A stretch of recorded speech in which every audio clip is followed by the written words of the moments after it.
Hey everyone, welcome to Phone Arena's in-depth video review on the Motorola CLIQ 2, which is going to be available for T-Mobile. It's actually the successor to the original Motorola CLIQ, which was released well over a year ago. That device was actually the very first Android-powered device from Motorola's camp. And it sports the same landscape sliding form factor, a different type of layout, obviously, and also sports Android 2.2 Froyo with the latest version of Motor Blur running on top of it. Now, we're happy to say that the Motorola CLIQ 2 sheds any of that plastic nature of its predecessor, and we're very happy with this mid-range device in terms of quality construction. You have slightly better materials, more durable. You have the chrome bezel all around the handset lining it, and it's combined with the soft touch cover at the back. It has a slight pattern to it, keeps it from getting scratches and smudges, so it definitely looks a lot more clean. Overall, the size is pretty much the same. It hasn't changed too much. You do notice a little bit of the weight in your hands, and it's a little bit heftier compared to some other devices with keyboards like the Droid series over in Verizon, but still we're fairly happy with the build construction. It feels solid all around, and for being a mid-range device, we're fairly satisfied with it.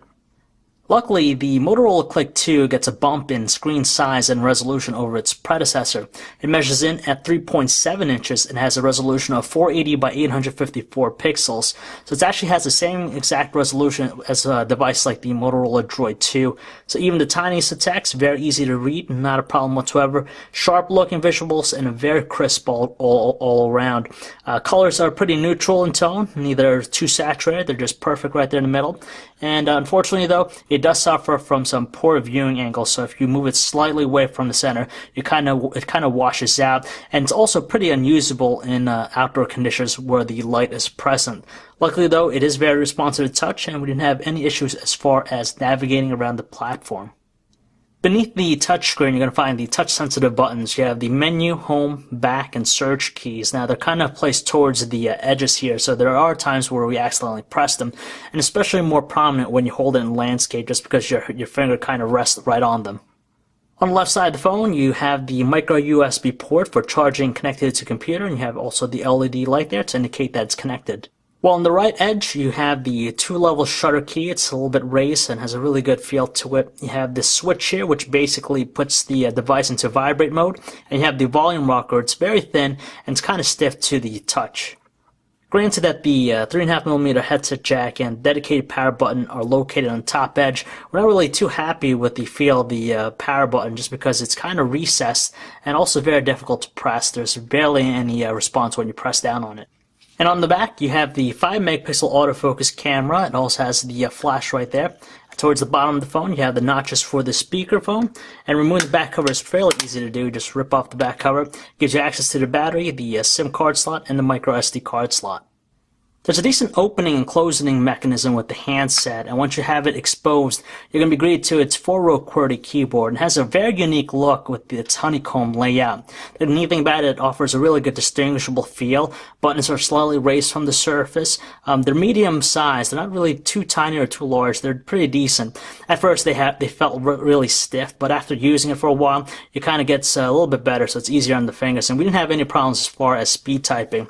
We like the inclusion of the directional pad right here at the bottom right, but there's some wasted space on the left and right hand sides, which would have been useful to be used with other stuff. Another neat touch is the fact that the Motorola logo in the back will illuminate. The Motorola CLIQ 2 is actually powered by a 1 GHz processor and has 512 megabytes of RAM, 1 gig of ROM. Now, even though it has the 1 GHz processor, just navigating around the platform, there is a slight delay to it. It's not as responsive as we would have liked it compared to other devices out there, and it's especially more noticeable with the live wallpaper activated. If you have just a static one, you're not going to have any problems, and it does move relatively smooth for the most part. When I get to the application drawer, you can tell kinetic scrolling is pretty smooth too, not that much of a problem, and overall it should be a decent experience for anyone out there. Love it or hate it, the CLIQ 2 is running the latest version of the Motor Blur interface running on top of Android 2.2 Froyo. Now, when you compare this to other customized interfaces out there, it just has a slight cartoony look versus others out there. But there's a lot of personalization, obviously, with it, such as using different widgets. You have your regular Android ones, and also Motorola packs on some additional ones on it that are quite useful, such as the social networking one, where you're able to post statuses directly from the widget instead of running some dedicated applications. The other neat thing about it is that it offers a lot of flexibility. When you resize the widgets, it'll accommodate and resize it automatically. Now, if you just prefer using the on-screen keyboard versus the physical one, there's a couple different options available to you. The one we have here is Swipe. It offers that intricate way of inputting text, so if you're used to it, it comes in handy, pretty responsive for the most part. And secondly, you also have the multi-touch keyboard, just a regular layout here.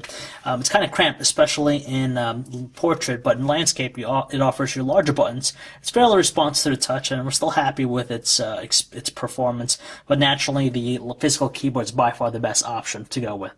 Much like any other Android device out there in the market, the CLIQ 2 offers a fantastic Gmail experience just because it pretty much brings everything on the desktop to the mobile space here. So you have things like threaded view and even the ability to store or favorite a message. Setting up email is fairly simple. It generally requires your username and password, and it automatically will set up. In some cases, it might ask for some additional pieces of information. Since the CLIQ 2 is running Android 2.2 Froyo, it has support for Flash 10.1, so it gives you that really nice desktop-like experience. Now, with websites that are heavy with Flash, you'll just notice a little bit of a slowdown with it. Aside from that, it offers pretty decent scrolling. As you could tell here, it's fairly responsive. Multi-touch gestures to zoom in, zoom out. You could also double tap to zoom into a specific area. Overall, you should be happy with the experience, and we didn't have too much of a problem using it. The music player on the CLIQ 2 is a fairly nice looking one. It breaks down your songs by different categories, whether it be from just your artists, albums.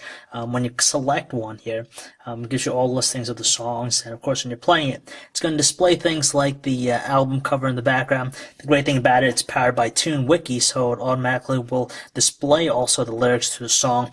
The audio quality from the speaker is very loud, almost deafening, but there's a hint of crackliness to it, and does sound kind of screechy at the loudest volume setting. Unfortunately, the Motorola CLIQ 2 is unable to play any videos in 720p resolution. Instead, the one we have here is encoded in DivX, 800 by 480 resolution. Luckily, it still offers a lot of details with it. It's running fairly smooth for the most part, no evidence of any lag or slowdown, and the video watching experience should be more than pleasing to anyone out there. With its 5-megapixel autofocus camera, the Motorola CLIQ 2 produces some subpar-looking images. In outdoor conditions, there's a lack of fine details, and on top of that, colors are a little bit on the cooler side. Indoors in low lighting conditions, there's a fair amount of noise that you can see at the shots, but luckily, the LED flash does a good job in illuminating the scenery. The Motorola CLIQ 2 has a maximum video capture resolution of 720 by 480 pixels, so that's DVD-like quality. Unfortunately, it's not 720p, but the overall performance is pretty decent. It shoots at a capture rate of 28 frames per second, so it's fairly smooth, but unfortunately it doesn't offer a continuous autofocus, so it can look a little bit more fuzzy when you zoom in and zoom out. But still, most people will probably tolerate its quality. We're more than happy with the calling quality on the Motorola CLIQ 2. With the earpiece itself, it might not be the loudest out there, but at least the voices are neutral in tone. There is a little bit of a static sound that can be heard, but it's not that much of a problem. On a caller's end, they did say our voice did sound distinct and clear. And when you use the speakerphone, you'll find it to be a nice experience just because voices are pretty clear as well. During our time using the CLIQ 2, we didn't experience any issues as far as signal strength. It managed to keep a solid connection in high coverage area and doesn't fluctuate that much. Sadly, battery life on the CLIQ 2 is kind of lacking. On a normal usage, we managed to get by a solid 8-hour work shift, but by the time we got to the 12-hour mark, the handset died and required a charge. So heavy users will probably want to recharge as much as possible. Light users, if you're super light and manually change the brightness to the lowest setting, you'll probably get almost close to a day.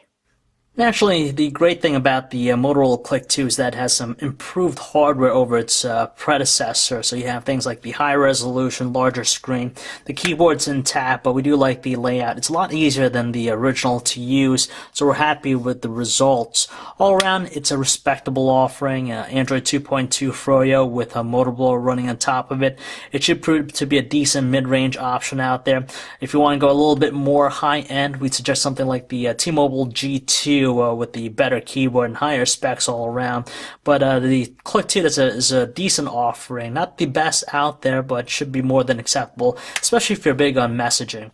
So if you'd like to learn more about the Motorola CLIQ 2 or for all latest cell phone reviews, news, specs, and information, check us out. phonearena.com.